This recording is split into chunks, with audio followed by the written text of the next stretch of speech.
Hello guys, कैसे हो? आज मैं आप लोगों को थ्रेडिंग बताऊंगी। थ्रेडिंग की जो थ्योरी होती है, सिंपल बेसिक सा थ्योरी बताऊंगी।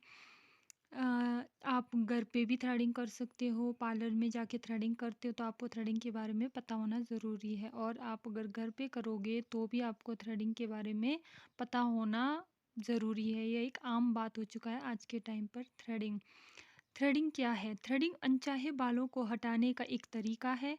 थ्रेडिंग का ज़्यादातर उपयोग आईब्रो बनाने, होठों के ऊपर और निचले हिस्से थोड़ी और गाल पर किया जाता है। खास तौर पर यह आईब्रो की एक अच्छी शेप बनाने के लिए किया जाता है। थ्रेडिंग के 3 प्रकार। वैसे तो थ्रेडिंग 3 प्रकार से की जाती है, लेकिन थ्रेड द्वारा थ्रेडिंग महिलाओं की पहली पसंद है। थ्रेडिंग 3 चीज़ों से की जाती है। धागे द्वारा थ्रेडिंग करने से आईब्रो की शेप अच्छे से बन जाती है, साथ ही बाल भी अच्छे से निकल जाते हैं और बालों की ग्रोथ भी लेट आती है। थ्रेड द्वारा थ्रेडिंग करने से हमारी स्किन भी जल्दी नहीं लटकती है। आजकल सभी थ्रेड द्वारा थ्रेडिंग करना पसंद करते हैं, वो चाहे पार्लर में हो या घर पर। सभी थ्रेड द्वारा थ्रेडिंग करना चाहते हैं। नंबर दूसरा, पलक्कर द्वारा थ्रेडिंग पहले की महिलाएं करती थी। उस वक्त ना तो पार्लर थे और ना ही अन्य साधन थे, इसलिए घर पर ही पलक्कर द्वारा थ्रेडिंग करते थे। पलक्कर से एक एक बाल को खींचकर निकाला जाता है, जिससे बाल आधे से ही टूटकर जड़ से नहीं निकलते थे, मतलब स्कैल्प के अंदर से नहीं निकलते थे, और जल्दी ही उसकी ग्रोथ बढ़ जाती थी। सही प्रकार से शेप भी नहीं बनती थी, और न ही और इसके साथ स्किन भी लटकती थी। नंबर तीसरा है मशीनी यंत्र द्वारा। आजकल के आधुनिक युग में समय के अभाव के कारण कई महिलाएं मशीनी यंत्र द्वारा भी थ्रेडिंग घर पर ही करते हैं। नई टेक्नोलॉजी द्वारा घर पर ही थ्रेडिंग कर सकते हैं। उसमें न तो थ्रेड की ज़रूरत पड़ती है और न ही पलक्कर की। मशीनी यंत्र द्वारा हम घर पर ही आसानी से थ्रेडिंग कर सकते हैं। मशीनी यंत्र द्वारा न तो अच्छी शेप बनती है और न ही बाल स्कैल्प के अंदर से निकलता है, और हमारी जो स्किन होती है वो भी लटक जाती है। थ्रेडिंग में उपयोग होने वाले सामान कौन कौन से? थ्रेड, टैल्कम पाउडर, कॉटन, कैंची और कोल्ड क्रीम। उसके बाद है आईब्रो के कितने प्रकार होते हैं, आईब्रो कैसे कैसे बनाते हैं। आईब्रो बनाने के वैसे तो बहुत सारे शेप है, लेकिन हम बेसिक 3 शेप के बारे में चर्चा करेंगे जो कि ज़्यादातर महिलाएं पसंद करती हैं, जो है स्ट्रेट। अगर आपकी आईब्रो में कर्व नहीं है तो आपको स्ट्रेट आईब्रो को चुननी चाहिए। ये आईब्रो शेप में बिल्कुल स्ट्रेट होती है, इसलिए काफ़ी डिफरेंट लगती है। उसके बाद है राउंड शेप। डायमंड शेप के फेस वाली महिलाओं को राउंड आईब्रो चुननी चाहिए।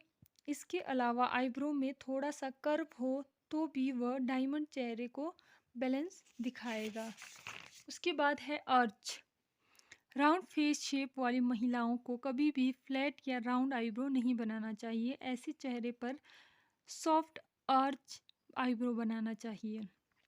थ्रेडिंग करने की जो विधि होती है, सबसे पहले पार्लरों में जो विधि होती है मैं वो बता रही हूँ, पार्लर की थ्योरी बता रही हूँ। थ्रेडिंग करने की जो विधि होती है, सबसे पहले हम कस्टमर को फेशियल चेयर पर बिठाते हैं और उसके बाद उनके आईब्रो पर पाउडर लगाना, जिससे उनकी स्किन ड्राई रहेगी। अगर हम पाउडर का इस्तेमाल नहीं करते हैं तो कट लगने का डर रहता है। उसके बाद ही हम आईब्रो के एक्स्ट्रा बाल निकालेंगे और एक अच्छी शेप देंगे। उसके बाद हम कैंची की मदद से बालों के ज़रा से हिस्से को ट्रिम कर लें और उन बालों को निकाल लें जो बहुत ज़्यादा लंबे हैं और जो अलग ही दिख रहे हैं। उसके बाद कॉटन की मदद से फेस साफ कर लें, जिससे चेहरे पर किसी भी प्रकार के छोटे छोटे बाल ना रहें।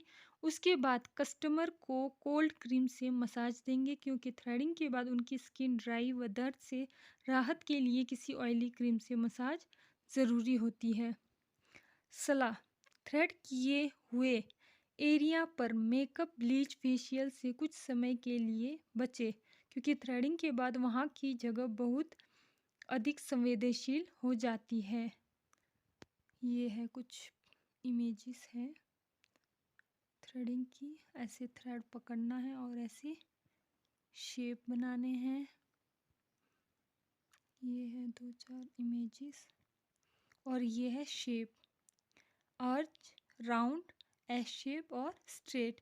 ज़्यादातर ये 3-4 शेप ही पार्लरों में व ज़्यादातर महिलाएं इन ये 3-4 शेप ही बनाते हैं। बाकी होने को तो बहुत सारे शेप होते हैं, लेकिन यही सबसे ज़्यादा शेप बनाते हैं महिलाएं। इसी के साथ आज की थ्योरी समाप्त होती है और आज की वीडियो ख़त्म होती है। फिर आती हूँ मैं आपको अगली बार कुछ नया सब्जेक्ट के साथ।